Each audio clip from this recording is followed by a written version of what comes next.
Hello all, வணக்கம். Welcome to நம்ம ஆத்து சமையல். இன்றைக்கி நம்ம சேனலில் நல்ல காரசாரமான வெங்காய வத்த குழம்பு ரொம்ப சிம்பிளாக சட்டன் எப்படி பண்ணுறதுன்னு ஷேர் பண்ணியிருக்கேன். அண்ட் ஆல்ரெடி என் மாமியார் மணத்தக்காளிக்கா வத்த குழம்பு வறுத்து அரைச்சி எப்படி பண்ணுறதுன்னு காமிச்சிருக்கா. அதையும் நான் அப்லோட் பண்ணியிருக்கேன், நீங்கள் போய் செக் பண்ணிக்கலாம். இது ரொம்ப சிம்பிளான வெர்ஷன், எப்படி பண்ணுறதுன்னு பார்த்துடலாம். ஸோ இதுக்கு ஒரு கடாயை ஹீட் பண்ணி ரெடியாக இருக்குது. அதில் 3 டேபிள் ஸ்பூன் அளவுக்கு நல்லெண்ணெயில் பண்ணுங்கள், அதுதான் நல்ல டேஸ்ட்டாக இருக்கும். இது சூடாகிறதுக்குள்ளே ஒரு சின்ன வெங்காயம், ஒரு சின்ன தக்காளி, அது ரெண்டையும் மிக்சியில் பச்சையாக போட்டு அரைச்சி எடுத்துன்னு வந்துடுறேன். ஸோ இந்த மாதிரி ஜஸ்ட் அரைச்சி எடுத்தால் போகிறோம்.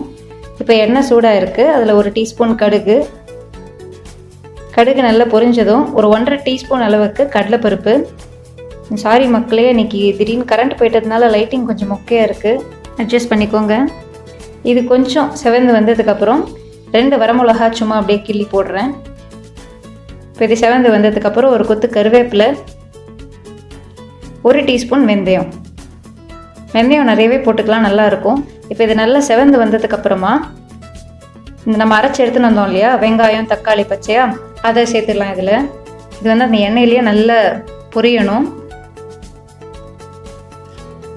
இப்போ இதோடையே ஒரு கை பூண்டு, ஒரு 10லேருந்து 12 பல் பூண்டு, சின்ன வெங்காயம், 1.5 கை. வெங்காய வத்த குழம்புனாலே அது சூப்பர் டேஸ்ட்டுங்க. வத்த குழம்பு நிறைய வெரைட்டிஸ் இருக்குது, வெங்காய வத்த குழம்பு டாப்.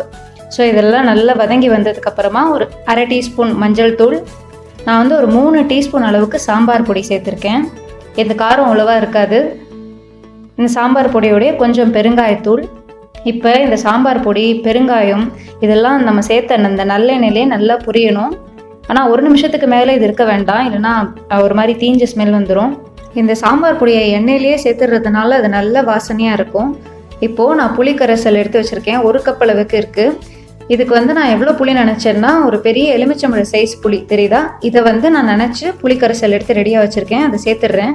எப்போவுமே புளி கரைசல் ரெடியாக வச்சதுக்கப்புறமா நீங்கள் சாம்பார் பொடி சேர்த்திங்கன்னா கரெக்டாக இருக்கும்.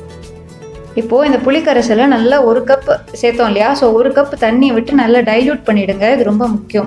நீங்கள் புளி கரைசலை மட்டும் நல்லா வத்த விட்டு வந்துட்டே இருந்தீங்கன்னா அது அப்புறம் புளி பேஸ்ட் மாதிரி ஆகிடும், வத்த குழம்பு மாதிரி இருக்காது.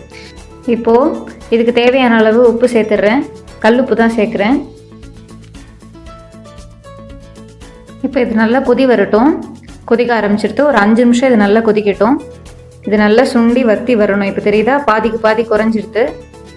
உங்களுக்கு எந்த கன்சிஸ்டன்சியில் வேணுமோ நீங்கள் அந்த கன்சிஸ்டன்சி கரெக்டாக ஆஃப் பண்ணிக்கலாம். நான் இன்னும் இது ஒரு 2 நிமிஷம் விட போகிறேன்.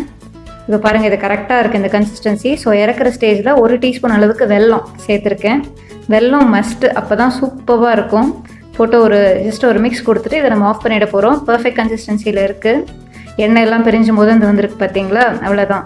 ஸோ நம்ம வெங்காய வத்த குழம்பு சூப்பராக ரெடியாக இருக்குது. நல்லா சுட சுட சாதத்தில் நல்லெண்ணெய் விட்டு பிசைஞ்சு சாப்பிட்டிங்கன்னா ரொம்ப நல்லா இருக்கும். அதே மாதிரி பருப்பு சாதத்துக்கு வத்த குழம்பு அட்டகாசமான காம்பினேஷன்.